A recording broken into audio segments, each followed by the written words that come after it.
સ્વાગત છે આપનું સીએનબીસી બજારના ટેક ગુરુની અંદર એક નાનકડા વિરામ બાદ હું નીરજ ખંસારા તમારી સાથે જોડાયો છું અને આજે વાત કરવી છે એક બજેટ ફોનની. HMD દ્વારા ઘણા બધા બજેટ ફોન લોન્ચ કરવામાં આવ્યા છે અને એમનું એક નવું મોડેલ Y2 5G એ માર્કેટની અંદર આવ્યું છે.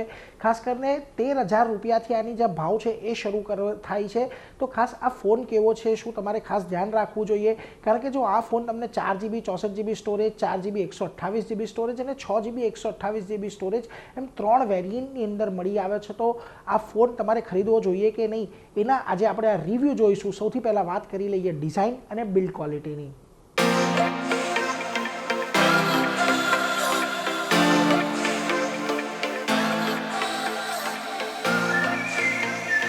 તો HMD Y2ના ડિઝાઇન અને બિલ્ડ ક્વોલિટીની સૌથી પહેલાં વાત કરીએ તો જુઓ, એની ડિઝાઇન એકદમ ક્લીન અને મિનિમલ ડિઝાઇન રાખવામાં આવી છે. હવે આખું જે ફોન છે તે પ્લાસ્ટિક બોડીનો આવે છે, પરંતુ એના પર કોઈપણ પ્રકારની તમને ચિંતા નથી, કારણ કે પ્રીમિયમ ફીલ તમને આ ફોનની અંદર લાગી આવશે. આ ફોનનું વજન 210 ગ્રામ છે. IP64 રેટિંગ સાથે આવે છે, જે ડસ્ટ અને સ્પ્લેશ રેઝિસ્ટન્સ છે, એટલે કે ખાસ કરીને પાણીની છાલકથી બચશે, પરંતુ પાણીની અંદર તમે આ ફોનને નહીં લઈ જઈ શકો. આમાં તમને સાઇડ માઉન્ટેડ ફિંગરપ્રિન્ટ સેન્સર ખાસ કરીને આપવામાં આવ્યું છે, જેનું કામ પણ ઘણું સારું છે. અને ડ્યુઅલ સિમ કાર્ડ તો તમને આની અંદર મળી જ રહેશે, પરંતુ ડેડિકેટેડ તમને માઇક્રો SD સ્લોટ પણ તમને આની અંદર આપવામાં આવ્યો છે. હવે ઓવરઓલ આની બેઝલ જે છે એ પણ ખૂબ પાતળી રાખવામાં આવી છે અને સ્ક્રીન રેશિયો પણ ઘણો સારો છે. એટલે ઓવરઓલ ડિઝાઇનની અંદર તમને થોડુંક કોમ્પ્રોમાઇઝ કરવા મળે છે, કારણ કે પ્લાસ્ટિક બોડી છે, થોડોક ઓછા બજેટનો ફોન છે એટલા માટે, પરંતુ લુક તમને અહીંયાથી કોઈપણ પ્રકારે કોમ્પ્રોમાઇઝ થવા નથી જોવા મળતો.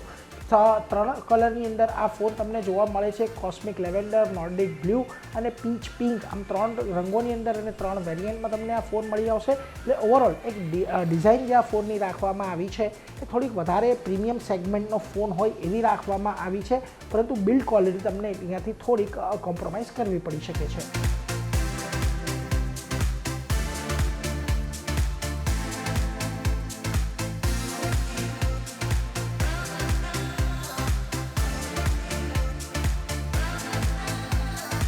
વેલ, તો HMD Y2ના હવે ડિસ્પ્લેની ખાસ વાત કરવી છે તો જુઓ, આની અંદર તમને જે ડિસ્પ્લે આપવામાં આવ્યું છે 6.7 ઇંચનું IPC LCD ડિસ્પ્લે તમને આપવામાં આવ્યું છે, કે જે HD+ રિઝોલ્યુશનની સાથે આવે છે.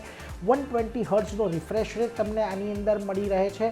હવે તમે ડિસ્પ્લેના ખાસ કરીને એક્સપિરિયન્સની વાત કરશો તો 120 હર્ટ્ઝના રિફ્રેશ રેટને કારણે એક સ્ક્રોલિંગ એકદમ સ્મૂથ થઈ જાય છે. કોઈપણ તમને અહીંયાથી એક એપથી બીજા એપ પરની સ્વિચ પર કે અન્ય કોઈપણ જ્યારે એપ્લિકેશન તમે યુઝ કરો છો ત્યારે સ્ક્રોલિંગમાં તમને કોઈ વાંધો નહીં આવે. પહેલાંની બ્રાઇટનેસ જે છે એ આઉટડોરની અંદર પણ ઘણી પૂરતા પ્રમાણમાં રાખવામાં આવી છે, જેથી કરીને જ્યારે તમે તડકામાં ફોન લઈને જાઓ છો કે સૂર્યપ્રકાશમાં ફોન લઈને જાઓ છો તો કોઈ બહુ મોટી ચિંતા જોવા નથી મળતી. જો કે IPS LCD ડિસ્પ્લે છે એટલે તમારે વ્યૂઇંગ એંગલ્સ થોડાક તમને અહીંયાથી નબળા જોવા મળી શકે છે, અને પરંતુ જ્યારે સાઇડથી તમે જોશો ત્યારે તમને થોડુંક આની અંદર ડિસ્પ્લે તમને થોડી બ્લેક એન્ડ વ્હાઇટ કે એવી દેખાય છે, પરંતુ ઓવરઓલ જે ડિસ્પ્લે આપવામાં આવી છે એ કન્ટેન્ટ કન્ઝમ્પશન માટે અને એના માટે સારી છે. જો કે બજેટ ફોન છે એ ધ્યાનમાં તમારે રાખવું જોઈએ. અહીંયા તમને એમોલેડ કે OLED સ્ક્રીન આપવામાં નથી આવી, એટલે એના જે LCD સ્ક્રીનના જે ગેરફાયદા છે એ તમને કદાચ આની વ્યૂઇંગ એંગલની અંદર જોવા મળી શકે છે.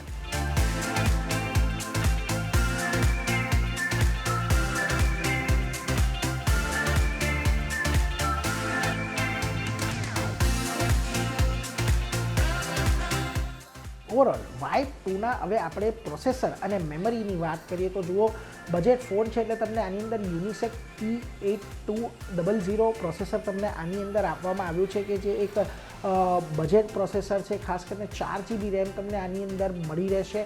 હવે પરફોર્મન્સની વાત કરીએ તો જુઓ, જે રોજના તમારા ટાસ્ક હશે, નોર્મલ ફોન કરવા છે, મેસેજીસ કરવા છે કે સોશિયલ મીડિયા સ્ક્રોલિંગ કરવું છે, એ બધા તમને અહીંયાથી સ્મૂથલી થતા જોવા મળશે.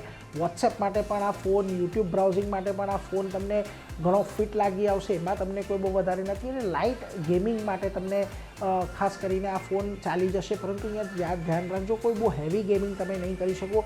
કાર્ડ ગેમ છે કે લૂડો જેવી ગેમ્સ છે એ તમે ઇઝીલી તમે આના પર રમી શકો છો. વેલ, જ્યારે તમે 4 GB રેમની જે એક લિમિટેશન અહીંયાથી તમને એ મળી જશે કે જ્યારે તમે એક કરતાં વધુ જે એપ ઓપન કરો છો તો અહીંયાથી ચોક્કસથી તમને થોડુંક લેગ જોવા મળી શકે છે, થોડોક ફોન તમને ધીમો પડી શકે એવું પણ લાગી શકે છે. જોકે આ બધી અંદર તમને અહીંયાથી કોઈ બહુ વધારે મેજર હીટિંગ ઇસ્યુ તમને આની અંદર લાગવામાં નહીં લાગે અને સ્ટેબલ ફોન રહેશે જ્યારે તમે એક લાંબા સમય સુધી પણ યુઝ કરો છો તો. એટલે કોઈ બહુ વધારે ચિંતા તમને અહીંયા પરફોર્મન્સની જોવા નથી મળવાની. ચોક્કસથી જો તમે ગેમિંગ તમારી પ્રાયોરિટી હોય તો પછી આ ફોનને તમારે દૂર રહેવું જોઈએ. સોફ્ટવેરની વાત કરી લઈએ તો એન્ડ્રોઈડ 16 તમને આની અંદર મળી જાય છે, ક્લીન યુઆઈ છે, મિનિમલ બ્લોટવેર તમને આની અંદર મળવાના છે. એટલે ખાસ કરીને કોઈ બહુ વધારે પડતી એપ પણ નહીં આવે. જો કે આ ફોનની અંદર તમને પ્રીલોડેડ ઇન્ડસ એઆઈ અસિસ્ટન્ટ આપવામાં આવ્યું છે કે જે સર્વમ એઆઈ દ્વારા બનાવવામાં આવ્યું છે. આ એક ચેટ જીપીટીની જેમ જેમિનીના ઇન્ટરફેસની જેમ જ કામ કરે છે. બેઝિક ક્વેરી તમારી હશે રોજની એ કદાચ સારી રીતે હેન્ડલ કરી રહેશે, કોન્વર્સેશનલ રિસ્પોન્સ તમને આપશે, પરંતુ બહુ મોટા હાઈ એન્ડ ટાસ્ક કે બહુ મોટી ડીપ રિસર્ચ તમને આની અંદર કદાચ જોવા નહીં મળે. પરંતુ જે આપવામાં આવી છે એ પણ ઓલરેડી તમને ખાસ કરીને ઘણું સારું તમારું day to day AI task પણ હેન્ડલ કરી લેશે.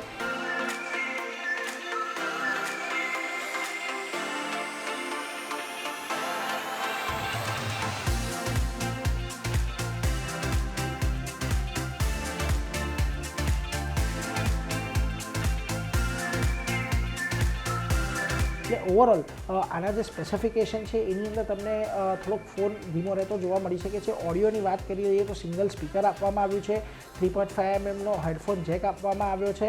હવે આ જે સિંગલ સ્પીકર છે એ એવરેજ કામ કરે છે, પરંતુ જ્યારે તમે હેડફોન જેકને કરો છો ત્યારે એ જે એવરેજ ઓડિયો તમને ફોનની અંદર મળી જાય છે એ કોમ્પન્સેટ તમને ખાસ કરીને હેડફોનની અંદર થતો દેખાશે. એટલે એક બેલેન્સ ફોન તમને અહીંયાથી ઓવરઓલ સ્પેસિફિકેશનની દ્રષ્ટિએ મળી રહેશે. કોઈ બહુ મોટા જ ફેરફાર તમને એમાં જોવા નથી મળવાના.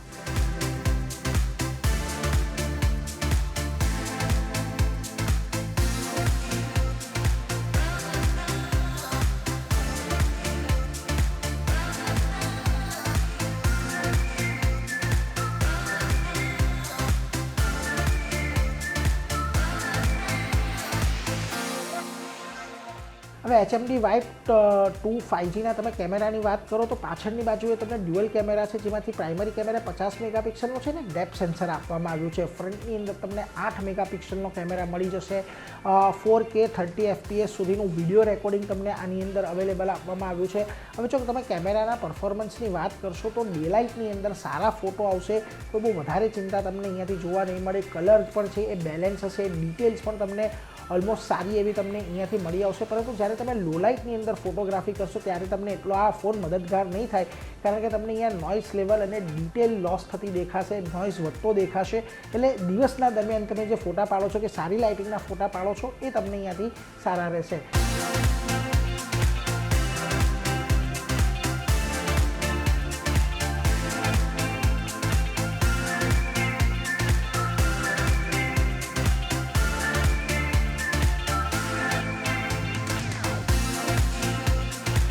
ફ્રન્ટ કેમેરાની વાત કરો, એવરેજ સેલ્ફી તમને અહીંયાથી આવતી જોવા મળશે. કોઈ બહુ વધારે એન્હાન્સમેન્ટ કે એ આવતું જોવા નહીં મળે, પરંતુ તમે યાદગારી માટે જો કોઈ ફોટો પાડવા માંગો છો એ તમે એ કરી શકો છો, પરંતુ ઇન્સ્ટાગ્રામેબલ ફોટો તમને અહીંયા એટલા સારા જોવા નહીં મળે. વિડીયોની વાત કરી લઈએ તો વિડીયો યુઝેબલ છે, ચાલી જશે કામકાજ. બહુ કોઈ વધારે એડવાન્સ લેવલના તમને અહીંયા વિડીયો સેટઅપ નહીં મળે, પરંતુ અહીંયા સ્ટેબિલાઇઝેશન થોડોક ઇસ્યુ છે, એટલે એના પર ધ્યાન રાખજો. હવે ધ્યાન રાખજો કે તમારો બજેટ ફોન છે, એટલે એની અંદરનો કેમેરા સેટઅપ પણ તમને એ પ્રકારનો મળી આવશે. ખાસ કરીને ડેઇલીના જે કામ છે એ તમારા ચાલી જશે, પરંતુ એક્સટેન્સિવ ફોટોગ્રાફી માટે આ ફોનના કેમેરા તમને એટલા મદદમાં નથી આવવાના. પણ જો તમે એવા કોઈકને આ ફોન આપો છો કે જેના માટે કેમેરો પ્રાયોરિટી નથી, તો પછી એના માટે કેમેરા બહુ એટલા ખરાબ રહેવાના નથી, પરંતુ ફોટોગ્રાફી માટે આ ફોન નહીં ચાલે.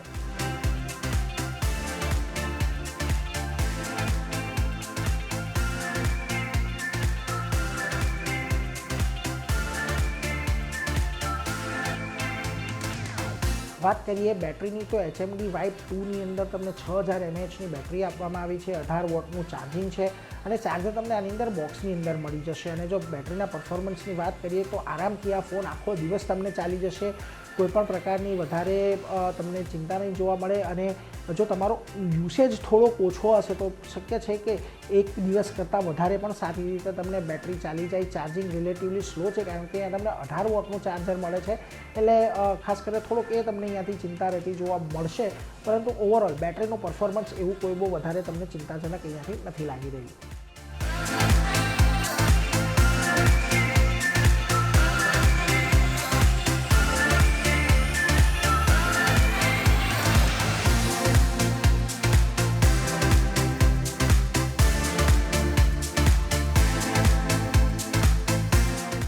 ઓવરઓલ વાત કરી લઈએ HMD Vibe 2ના. હવે આપણે દરેક પાસાની વાત કરી લીધી કે આ ફોન કેવો છે. ડિઝાઇન અમને અહીંયાથી એક મિનિમલ રાખવામાં આવી છે. કોઈ બહુ મોટી ડિઝાઇનની અંદર તમને ઇનોવેશન જોવા નથી મળતું.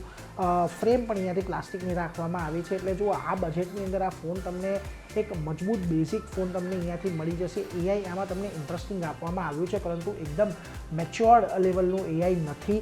અને ખાસ કરીને 15,000ની અંદરના ડિવાઇસમાં આ ફોન તમને એક વેલ્યુ ફોર મની મળી આવશે. એટલે જો તમારે તમારા સેકન્ડ ફોન તરીકે કે તમારા ઘરમાં એક અલગથી ફોન તમારે સ્પેરમાં રાખવો છે, એ તરીકે જો તમારે આ ફોનને કન્સિડર કરવો હોય તો કરી શકો છો.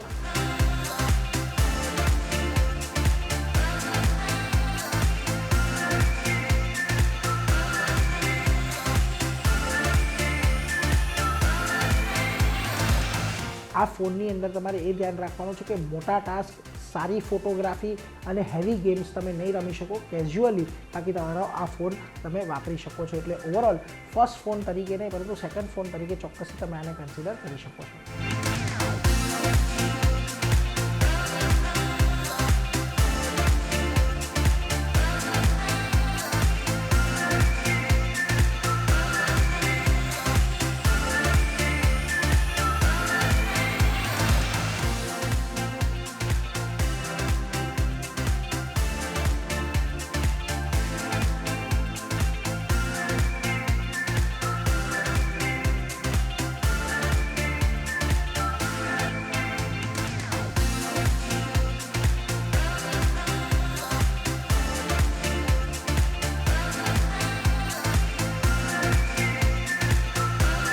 તો એ સાથે અત્યારે ટેક ગુરુમાં બસ આટલું જ. પરંતુ વધુ અપડેટ માટે અને ટેક જગતના સમાચાર માટે જોતા રહો આપ CNBC બજાર. નમસ્કાર.